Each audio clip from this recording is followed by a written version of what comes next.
celebrating Eid, a safe and wonderful holiday. As many know, the Eid and Hajj rituals are a reminder of the importance of providing for those less fortunate, particularly during challenging times, and Islam's commitment to equality and the common roots of the world's Abrahamic faiths. As mentioned in the President's statement today, the United States is committed to working with the international community to emerge stronger from the pandemic, and thousands of Muslim Americans are among those eager to perform the pilgrimage next year. Finally, just wanted to note, we support, but there's been, of course, some activity on the Hill I'm sure we'll talk about. We support Senator Schumer's efforts to move forward on the bipartisan infrastructure framework and very much appreciate the hard work until late in the night, including last night, by both Democratic and Republican senators to resolve open issues. Progress is continuing to be made thanks to all the hard work, and we back Senator Schumer's effort to get this to the floor as quickly as possible. Amr, why don't you kick us off? Eid Mubarak to you. An aide to Speaker Pelosi tested positive for COVID after having contact with the Texas delegation that's been around. Can you confirm that a White House official has also tested positive? And I'm wondering, what does that mean for the prospects of the Texas delegation being able to sit down with the president at some point at the White House? Sure. Well, first, let me confirm that yesterday a fully vaccinated White House official tested positive for COVID-19 off campus. In accordance with our rigorous COVID-19 protocols, the official remains off campus as they wait for a confirmatory PCR test. The White House Medical Unit has conducted contact tracing interviews and determined no close contacts among White House principals or staff or the president. The individual has mild symptoms. We know that there will be breakthrough cases, but as this instance shows, cases in vaccinated individuals are typically mild. The White House is prepared for breakthrough cases with regular testing. This is another reminder of the efficacy of the COVID-19 vaccines against severe illness or hospitalizations. And of course, we wish our colleague a speedy recovery. In terms of a meeting, there has not been a meeting planned, and there hasn't been change to that, so I wouldn't say it has an impact on that. And if I could follow on something that you touched on yesterday. Sure. Vaccination rates in Europe are pretty similar to what they are in the United States, but travel is one way right now. Wondering, does the president believe it's safe for Americans to travel to Europe, but it's not safe for Europeans to travel here? If you could, there seems to be a little bit of mixed messaging that some may perceive. Sure. Well, as you know, the CDC regularly updates our travel guidelines for international travel. I think they even did an update today, and they provide guidance to whether it is safe to travel to certain countries or parts of the world. And of course, American citizens make their own decisions. As it relates to travel restrictions for to come to the United States, any decisions about reopening international travel will be guided by our own public health and medical experts. As we said, we've launched our interagency working groups with partner countries. We are continuing; those are continuing to have discussions. Those decisions will be made based on public health guidelines. We don't see it as a conflict. We give American citizens guidelines. They make their own decisions about whether they travel to certain countries around the world, and we will continue to be guided by public health guidelines on how we reopen travel to within our borders. If I may ask just one brief more. Sure. Yesterday's meeting with the King of Jordan, did the topic of the suspect in the 2001 Sbarro bombing that's still living in Jordan freely, did a call for extradition come up? It's a great question. Beyond the readout that we put out, I have not had a further discussion with our national security team. I'm happy to ask them and see if there's more we can provide to all of you. Thank you. Okay, Kelly, go ahead. Have there been any other cases of breakthrough COVID among the White House staff? And would you commit to publicly confirming cases if others occur in the future? There have been. I will say that we, according to an agreement we made during the transition to be transparent and make information available, we committed that we would release information proactively if it is commissioned officers. We continue to abide by that commitment. Does this give you any sense of changing protocols related to the president, the vice president, other senior staff, based on this set of facts, given the fact you've always said vaccinations, while very helpful, are not foolproof? So should there be a different posture for the president? Well, our protocols are in alignment with the highest standards and the guidance of our public health experts. So let me just remind you all, because I'm sure you don't have it handy, to what those protocols are that remain in place. regular testing of those surrounding and meeting with the presidents. For those who have closer proximity, they are tested more regularly than those who have less proximity, ensuring those interacting with the president are following CDC guidance regarding mask wearing and distancing, actively monitoring the health of our campus and the larger community in collaboration with public health and medical experts. We have a robust infrastructure to ensure compliance with these protocols, and we are asking staff to also monitor themselves for symptoms and stay off campus if they develop symptoms. So the news today is that while breakthrough cases will happen, the vaccines are effective and prevent against serious illness and death. We've seen that statistically across the country, with 99.5% of cases in hospitals being for individuals who are not vaccinated. And we will continue to abide by CDC guidelines. Briefly, you did say there were others. Can you quantify what number are we talking about? How many breakthrough cases have you had? I don't have more details on that. I will see if there's more we can provide. You also talk about setting ambitious goals and assessments for a whole range of things on your agenda. Since it is at the 6-month point, how would you assess where the president's agenda is and how much has he accomplished in his first 6 months? And where are you concerned about perhaps being behind on some of his agenda items? Yeah. Well, first, when the president took office, he knew that his number one priority would be getting the pandemic under control. When he took office, there were more than 190,000 COVID cases and 3,000 deaths per day. Now we're at about 27,000 cases and 220 deaths per day. Is there more work to be done? Absolutely. And we are continuing. We're still at it and fighting the pandemic. But that was his number one priority when he took office. His number two priority, or they're related, I should say, was getting the economy jump started. And that was why he focused so much attention and effort and blood, sweat, and tears on getting the American Rescue Plan passed, getting that assistance out to the American public. We've seen great progress. Millions of people are working today who were not working the day he took office. We would say that is a step forward.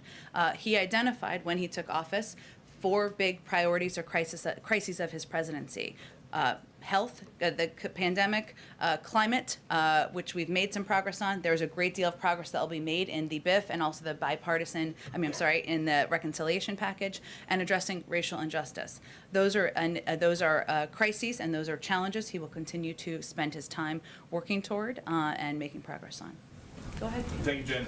More than 10% of the traveling party with these Texas Democrats now claim to have a breakthrough case. Is there any concern that this trip that was intended to advocate for voting rights is now a super spreader event in Washington? Well, I would say that's not a characterization we're making from here. We certainly understand there will be breakthrough cases. Even vaccines that are incredibly effective are not foolproof. They're not 100% effective. We've seen that. Here's the good news, though. We know that these vaccines, that these individuals, I think, if I'm correct, have been vaccinated. It means that it protects from death. It protects from serious illness. It protects, for the most part, from hospitalization. So that is a good sign. Now that COVID-19, after contact with those Democrats, has reached the White House, what is your message to these Texas Democrats? Our message continues to be thanks for standing up for voting rights and the rights of Americans to have their voices heard at the voting booth, and we appreciate their efforts in that regard. And certain places are bringing mask mandates back now, including for vaccinated people. What does President Biden think about that? Well, Peter, we know that some employers, hospitals, health systems, colleges, and universities, which we've seen put in place mask mandates, some large and small employers have chosen to take this step. That's entirely appropriate. That's their decision to make. That's not an initiative we're instituting from the federal government, but we know that companies, private sector employees, health institutions, educational institutions will take steps in order to keep the people in their communities safe. 6 months ago, the president asked Americans to wear masks for 100 days. As the Delta variant spreads, is there a possibility that he's going to make a similar ask down the line? Well, nothing has changed with the guidance that we are providing to the American public. If you are vaccinated, you do not need to wear a mask. If you are not vaccinated, the public health officials from the federal government recommend you wear a mask. Anything we would determine would be guided by our health and medical experts. Go ahead. So I just want to back up here to this breakthrough case here at the White House. You Yeah. confirmed today there's been a breakthrough case, Yep. but you're also confirming there have been other breakthrough cases. Yep. But you had not previously disclosed that there had been. And that's correct. We had also committed during the transition that I think there's hundreds, thousands of people who work in the federal government, as you all know, and we had committed during the transition that if it was a commissioned officer, who are the highest level ranking people in the White House and in the in this building here, that we would make that information publicly available. We stand by that commitment. So if it's anyone below that, you don't feel the need to let people know? Well, again, that's the commitment we made. I'm here talking to all of you today and sharing with you information about the individual who was received a positive test yesterday. Right.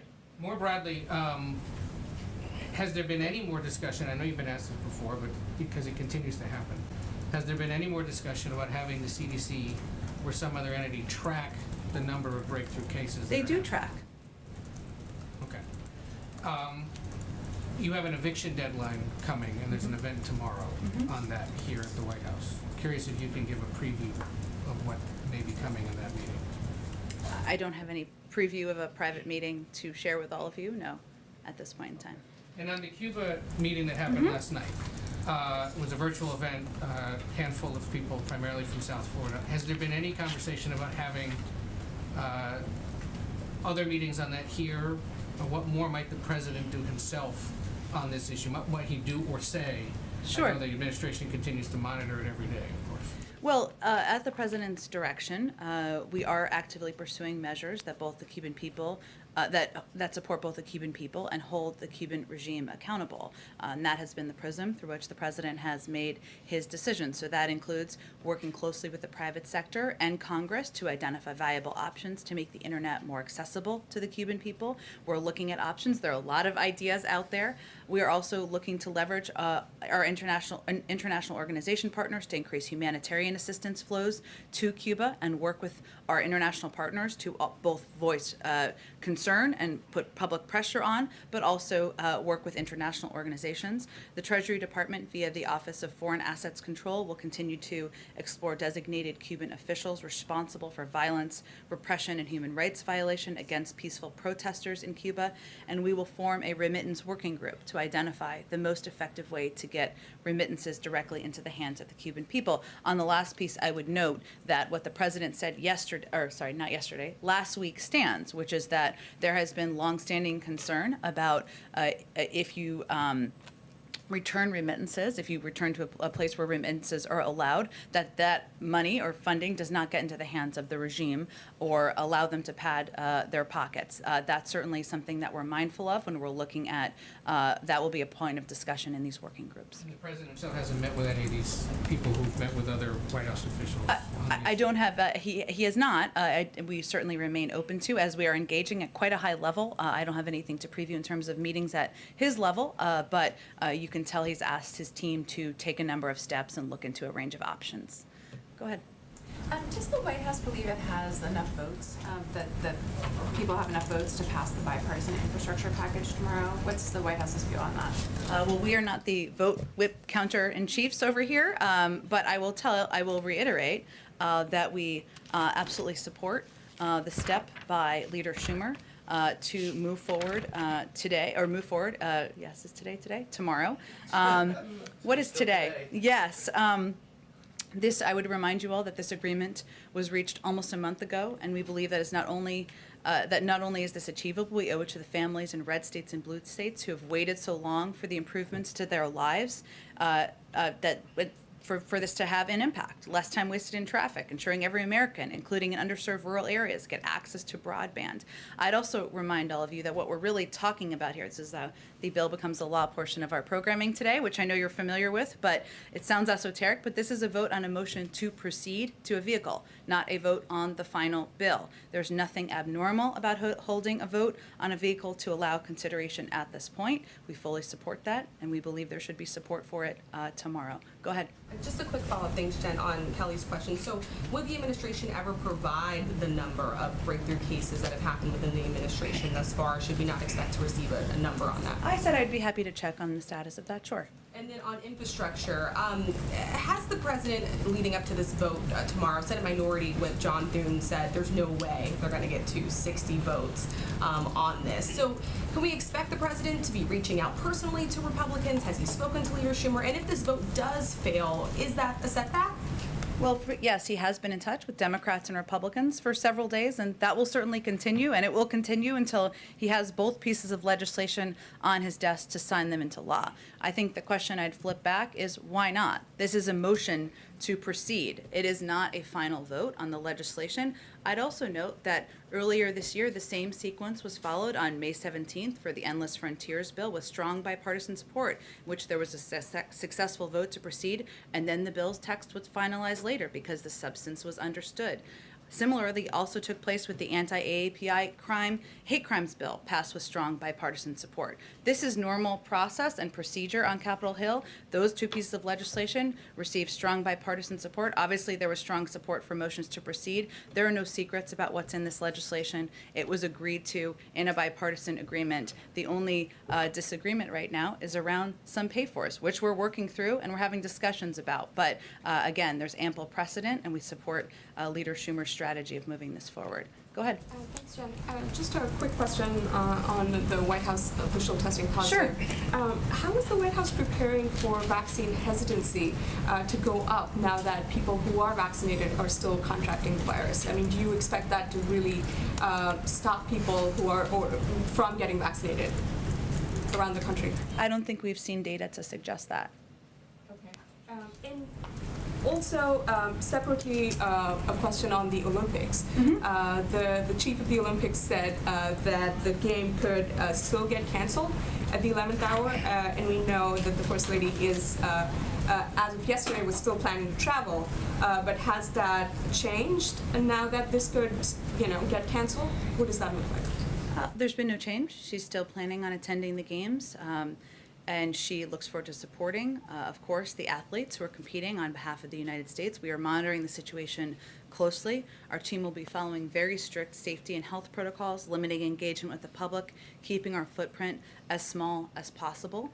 Our COVID team at the White House, as well as health officials at the IOC and the government of Japan, all agree that the stringent protocols and health measures in place will help keep our delegation safe. And I would also note that the President and the First Lady felt it was important to have the delegation led at the highest level, so she is looking forward to continuing her travel. I have one on space.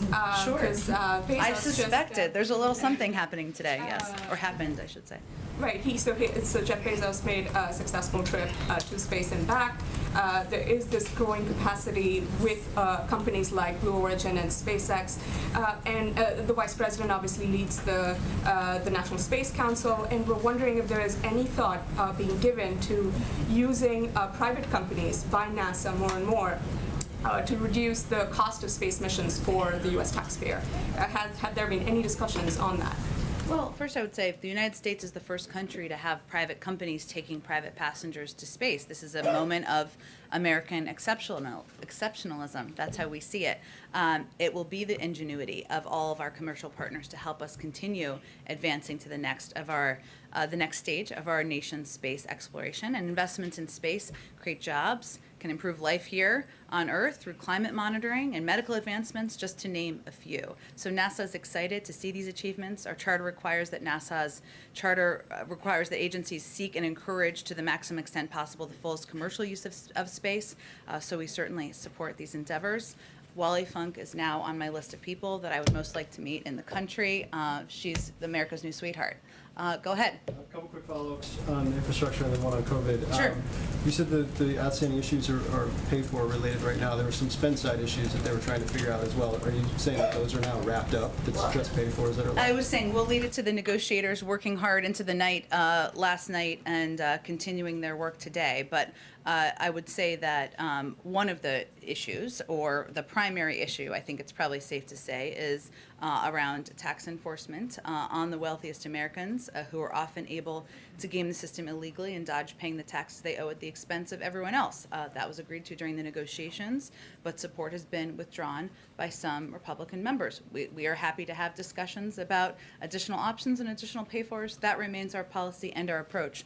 The point I was trying to make is that the components of what are in this package, the big pieces that were agreed to, and where the president stood outside of the White House with Democrats and Republicans, are not secret. They're very clear. Everybody knows what they are, and that's the point I was making. Just for clarity, if the procedural vote, and again, I understand the vehicle and Senate process pretty well, if it does go down, the president's not walking away from these talks, right? Like the bipartisan effort is still the effort he's pursuing, even if Wednesday's vote goes down.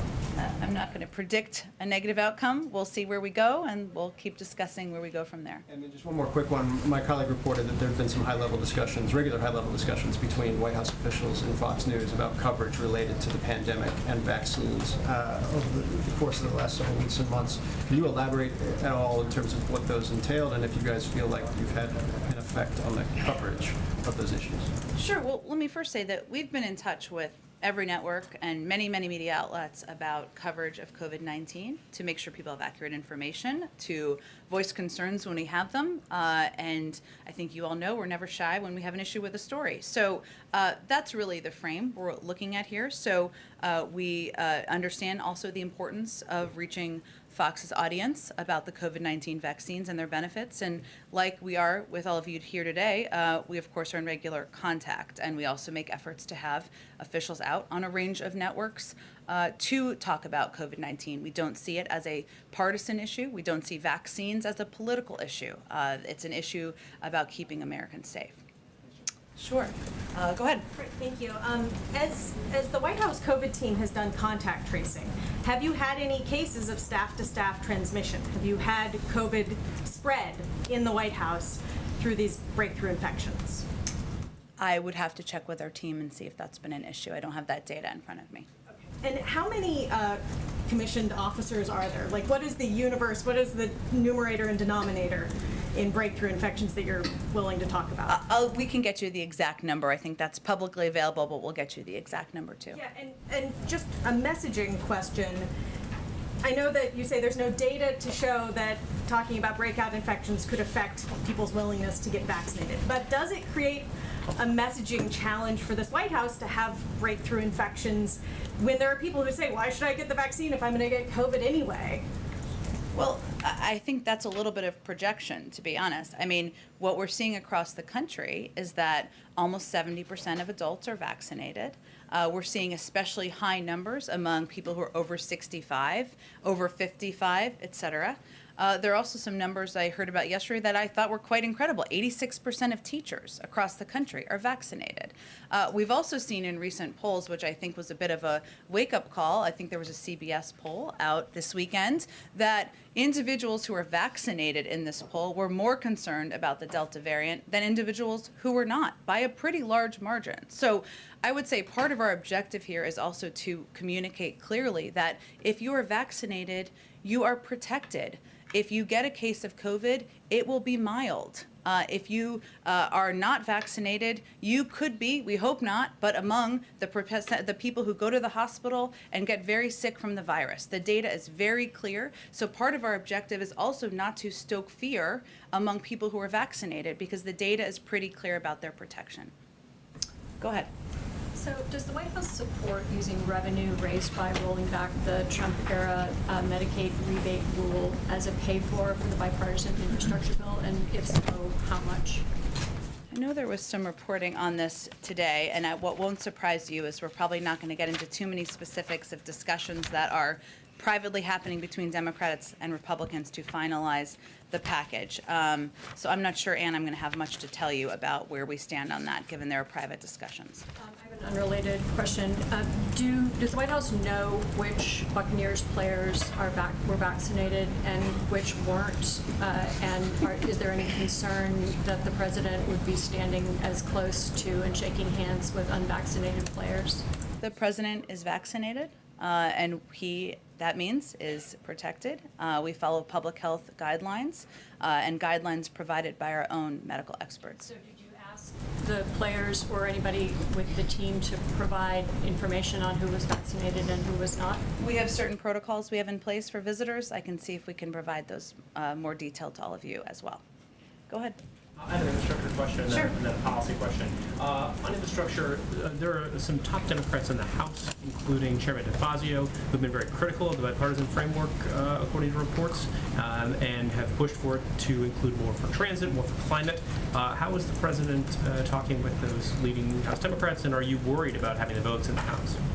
Well, first, I would say we are very grateful to the leadership of Chairman DeFazio and his efforts to move forward on important components of the transportation packages and, of course, of the president's initiatives and priorities. I would say we understand we're going to have to continue to communicate about every single piece of the president's legislation and every single piece of his priority packages. And we don't know that we have the votes until we have the votes. But we're appreciative of his efforts. We're appreciative of his leadership. And the next step here, as we know, is a vote in the Senate.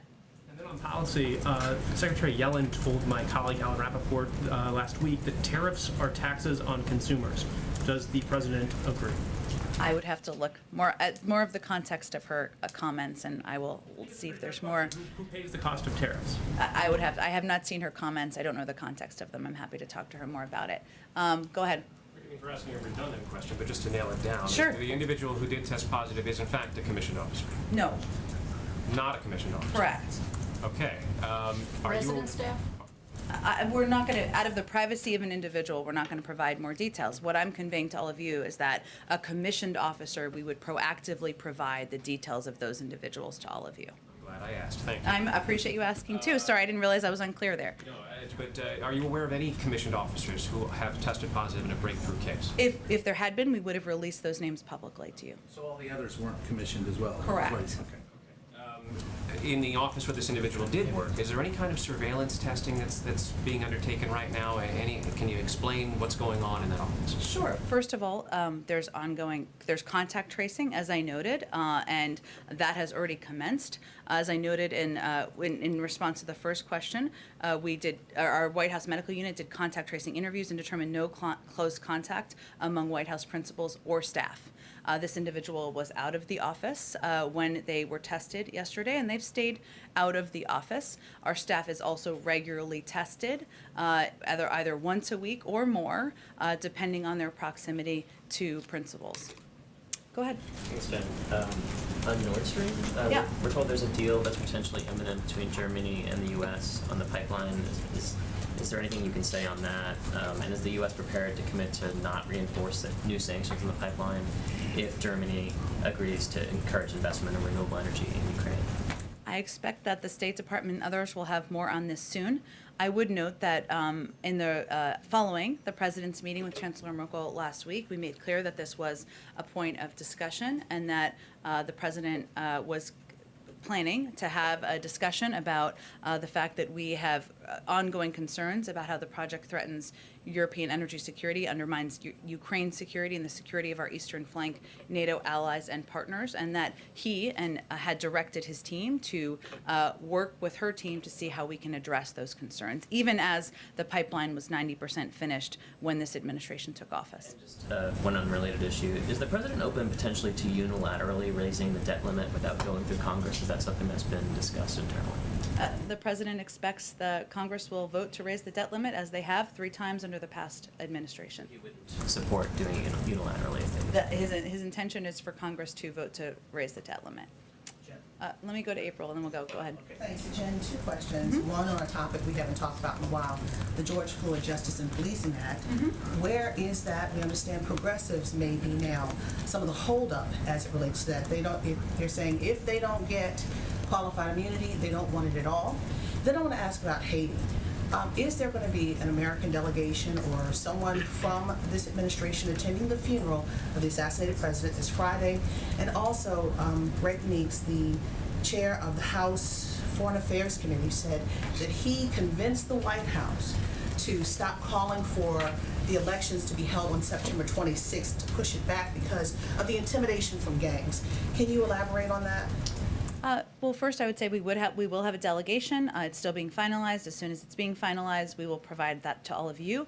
I will restate on elections what I said last week. It is that it is vital for Haiti's leaders to come together to chart a united path forward, to move forward with the election as soon as they are confident about the public health and from the public health and security perspective.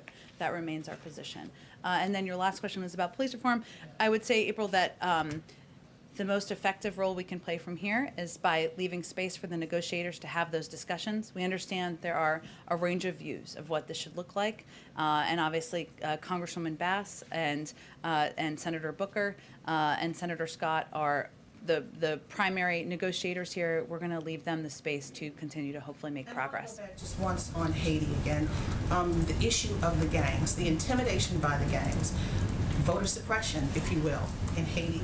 What do you say to that? And is the United States going to do something to help stand up those elections? Again, Condi Rice in the Bush administration traveled to Haiti under blue helmet support from the UN, secure support, to stand up, to try to help to stand up democracy there. Is there going to be a move to suppress the gangs, to bring forward these free and fair elections? Well, April, from the beginning, we've provided, and I can get you the exact number, but I think it's around $75 million in assistance to Haiti, including for supporting democracy. And obviously, we're going to work with international organizations to support in any way we can fair and free elections in Haiti. Go ahead.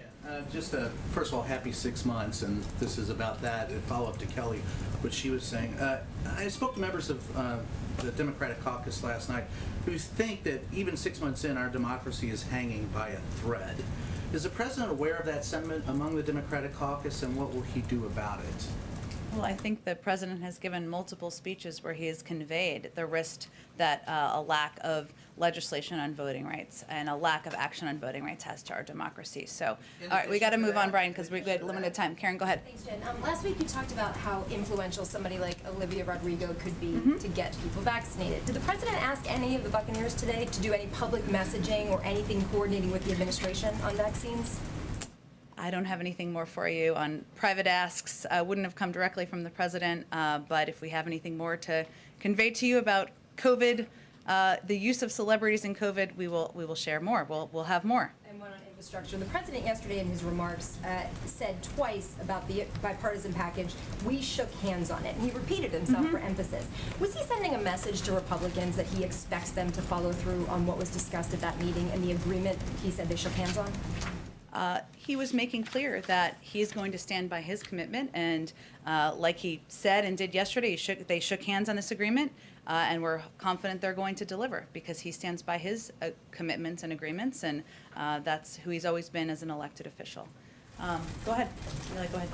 I know you don't want to get into the specifics of the infrastructure negotiations on pay-fors, but how confident is the president that the bipartisan framework, when it becomes an actual bill, that it will be fully paid for? And how important is that to him? Is it a red line to him that it be fully paid for, or would he be willing to accept legislation that CBO says isn't fully paid for? Well, he's proposed a range of ways to pay for his proposals and his packages, and those discussions are ongoing. I'm not going to set new red lines today, but I would just say there's ongoing discussions, and we're grateful to the work of Democrats and Republicans in being a part of them. Go ahead. Okay, I think we got to go in a second. Can you elaborate on what you mean when you say regular testing for those who are close to the president? So is the president and senior staffers, are they receiving those daily PCR testing that we saw a lot during the pandemic? I think we've provided this information publicly to all of you, which we can recirculate if that's helpful, but I'm tested twice a week. Many are tested twice a week. Some are tested once a week. That's what I mean. We're all vaccinated. It's not tested daily. He's tested every 2 weeks, typically, or around every 2 weeks, and that's part of our protocols. Is there a need to re-up the daily testing in light of the breakthrough cases? Nothing has changed about our protocols. I think what the big takeaway here should be is that we have protocols in place. They're stringent protocols. They include a range of requirements of our staff, and they also include abiding by public health guidelines, and that's something we'll continue to implement from here. Thanks so much, everyone. Have a great day. Thank you, Jen. Okay. Thank you, Jen.